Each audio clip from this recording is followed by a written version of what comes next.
Assalamualaikum warahmatullahi wabarakatuh. Apa kabar semuanya? Semoga senantiasa kita dalam keadaan sehat walafiat. Terima kasih banyak ya untuk teman-teman semua yang sudah mau meluangkan waktunya untuk nonton channel YouTube aku. Jangan lupa untuk di-subscribe, like, dan komen ya.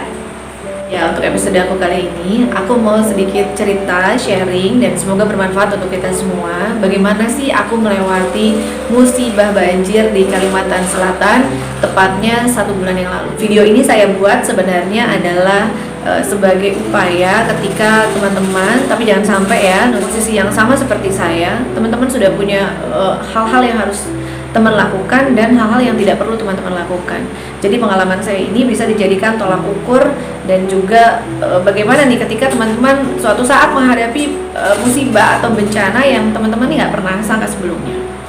Jadi pada tanggal 13 Januari 2021 itu merupakan hari yang sangat bersejarah dalam hidup aku dan mungkin juga bagi sebagian besar masyarakat Kalimantan Selatan. Musibah banjir di Kalimantan Selatan yang terjadi kurang lebih 1 bulan yang lalu adalah musibah yang paling terbesar yang pernah terjadi di Kalimantan Selatan. Karena beberapa orang yang sempat cerita nih sama saya bahwa selama di Kalimantan Selatan ini nggak pernah ada banjir besar seperti ini. Tahun 2006 itu pernah ada banjir tapi tidak sebesar ini.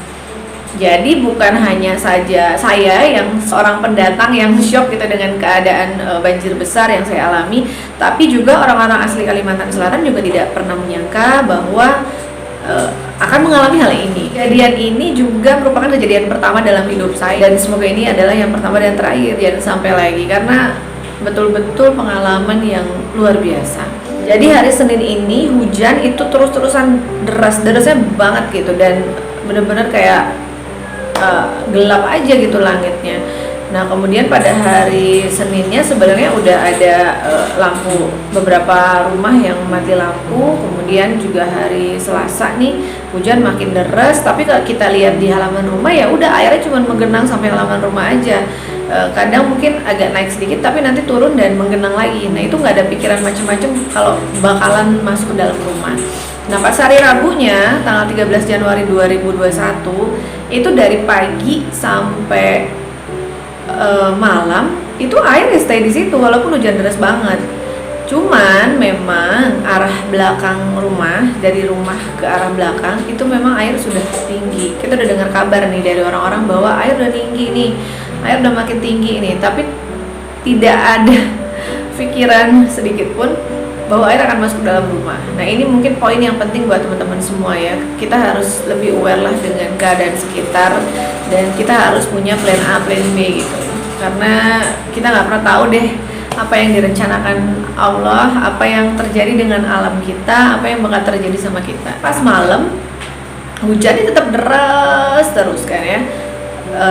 Ada ibu-ibu asrama di belakang. Ini aku bilang sama suami kalau udah deh kasih tahu anggota di belakang kalau misalnya airnya udah naik ke dalam rumah mendingan ngungsi aja ke kantor gitu kan. Terus akhirnya kan mereka disuruh ngungsi, ternyata belum, mereka juga masih ada di pelataran rumah gitu, belum masuk ke dalam rumah, masih aman. Dan malam Rabu itu aku sempat bilang sama suamiku kalau udah deh kita tidur di kantor aja yuk, aku bilang gitu.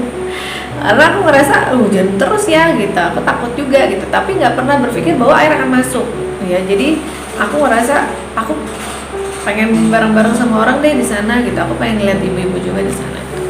Jadi pada saat malam Rabu itu malam Kamis ya, hari Rabu ya kita tidur kayak biasa, tapi perasaannya sebenarnya udah nggak enak gitu karena hujan terus dan posisi mati lampu kan. Ada info juga dari orang bahwa nanti malam bisa jadi air akan naik, jadi harus hati-hati gitu. Tapi nggak lama bilangnya info itu hoax gitu. Jadi kita nggak ada pikiran oh yaudah hoax aja, nggak ada pikiran apa-apa. Jadi mungkin poin 2-nya teman-teman kalau suasana udah mulai nggak nyaman ya lebih baik teman-teman menyiapkan tas dengan isi baju seperlunya, keperluan anak-anak seperlunya. Kalau suatu waktu terjadi hal yang tidak diinginkan, teman-teman udah langsung nggak mikirin apa-apa, langsung pergi bawa tasnya.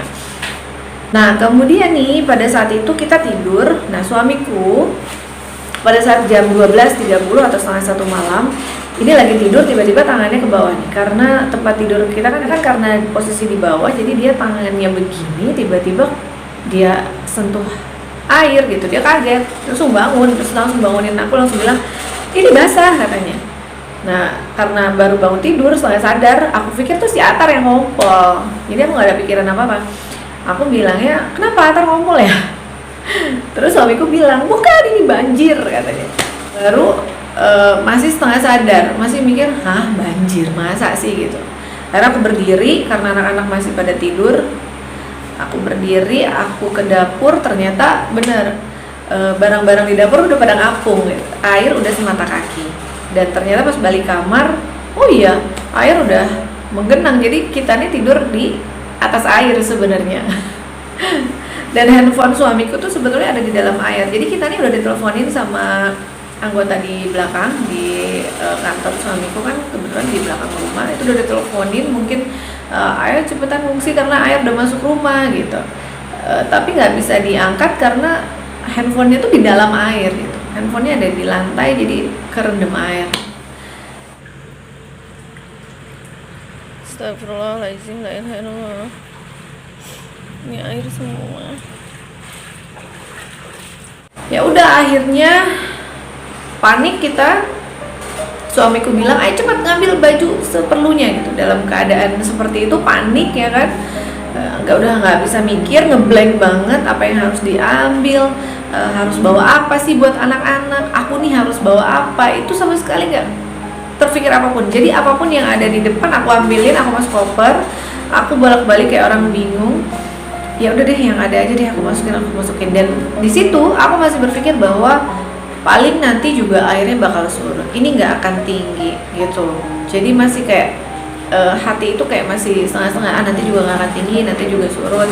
Terus ada pikiran juga, apa sih namanya, gue harus bawa apa nih sebenarnya gitu. Nah akhirnya kita dievakuasi pada jam 1 malam. Itu kita dibawa ke kantor suami. Kebetulan posisi di belakang dan lebih tinggi daripada rumah. Jadi rumah aku ini kayak lebih rendah dibandingkan dengan bangunan yang ada di depan dan juga di belakang. Jadi air otomatis akan lebih cepat ngerendam rumah aku. Sebenarnya kalau ditanya kenapa sih kamu nggak nginep di penginapan atau misalnya di hotel, itu ada, aman. Tapi begitu aku masuk ke kantor, aku lihat muka-muka ibu-ibu anggota lainnya yang mukanya penuh dengan kepanikan, kebingungan, dan merasakan hal yang sama. Rasanya aku nggak tega gitu. Sama-sama merasakan apa yang terjadi, sama-sama cari solusi, sama-sama menenangkan lah. Malam itu anak-anak tidur di kantor suamiku, kita hanya pakai kasur. Karena nggak bawa spray, kita nggak kepikiran apa-apa. Jadi tanpa spray, tanpa apa-apa, kita tidur gitu aja. Aku coba menenangkan diri, aku coba menguatin hati aku untuk anak-anak. Karena kalau aku tenang, anak-anak juga akan ikut tenang kan. Aku coba nenangin mereka bahwa ya udahlah, kita tidur di tempat ini, kita sama-sama sabar dan berdoa semoga kita bisa melewati semuanya dengan baik gitu. Nah, pada saat malam itu hujan masih derasnya luar biasa. Sampai besok paginya hujan juga masih deras banget. Bahkan besoknya itu nggak ada jeda. Jadi hujan terus ya. Lapangan kantor suamiku itu udah mulai menggenang. Bahkan udah ada perahu karet. Bayangin ya, lapangan yang dulunya dipakai buat bola voli, sepak bola gitu, sekarang malah jadi kayak kolam renang buatan gitu, dan tiba-tiba ada perahu karet di atasnya. Jadi pada hari itu aku mau ngecek rumah sama suamiku, dan di sana aku naik perahu karet untuk pertama kalinya gitu kan. Rasanya sebenarnya hati ini gak karuan, hati ini rasanya sedih udah pasti. Dan ngelihat orang di seberang sana, ini biasanya aku ngeliat motor sama mobil lalu lalang gitu, kalau sekarang bukan, tapi perahu karet. Ya udah kita masuk dalam rumah, ternyata isi rumah udah hancur semua, Ku meminta rindu, menyesali waktu, mengapa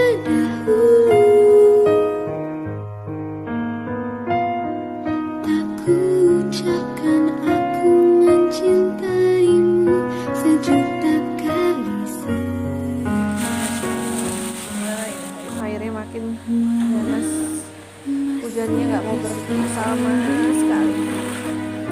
Masya Allah.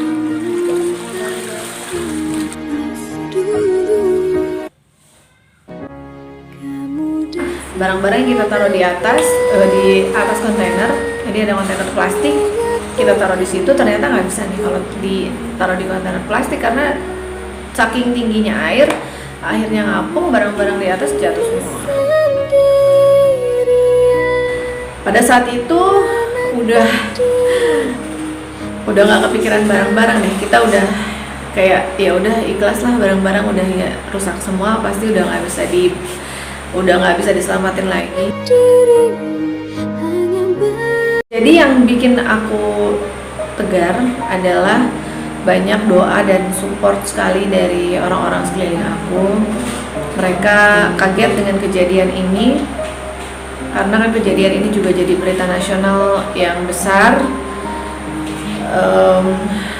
Banyak orang, teman-teman yang aku kenal, yang nggak kenal, itu memberikan dukungan lewat DM, lewat WA, support yang luar biasa. Itu benar-benar kayak naikin moral aku sendiri untuk ya udah aku harus kuat, aku harus sabar. Jadi selama kejadian itu sebetulnya yang ada di rasa di hati aku ini nggak karuan gitu, kayak apa ya, ibarat tuh kayak ngawang-ngawang gitu, kayak ngerti mesti ngapain, kayak aku nih harus apa, perasaan apa gitu. Banyak orang yang menguatkan dan berpikir bahwa kalau aku jadi kamu, aku nggak harus buat kamu gitu. Itu yang masih jadi pertanyaan dalam diri nih, memang kenapa gitu. Mungkin kalau orang tuh ibaratnya masih shock gitu ya, masih kena shocknya, masih kena traumanya, jadi belum bisa ngerasain lu nih habis kena bencana lu belum ada. Kayak orang bingung.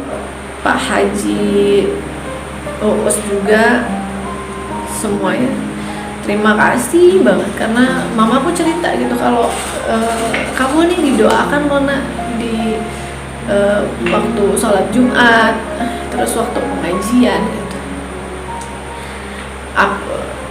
Karena saya yakin ya gitu, ketika banyak orang yang mendoakan kita ketika kita sedang terkena musibah atau kejadian yang tidak mengenakan, doa siapa yang akan dijabah oleh Allah kan itu yang akan membantu kita gitu. Jadi terima kasih banyak sekali buat doa support yang luar biasa. Terima kasih juga untuk orang-orang yang DM aku tiba-tiba, hubungin aku tiba-tiba gitu kan untuk mensupport aku. Oke teman-teman, terima kasih banyak sudah menonton channel YouTube aku. Semoga ini menjadi hal yang positif untuk teman-teman semua. Semoga kita terhindar tentunya dari musibah, mara bahaya, bencana apapun itu, dilindungi selalu oleh Allah Subhanahu wa taala, dan kita menjadi pribadi yang jauh lebih baik, dan tentunya tidak terjadi lagi apapun di negara tercinta kita ini. Semua aman, damai, tidak terjadi masalah apa-apa. Itu sih yang ingin kita harapkan bersama ya. Semoga kita selalu dalam lindungan Allah Subhanahu wa taala. Assalamualaikum warahmatullahi wabarakatuh. Kita mesti bersyukur bahwa kita masih diberi waktu.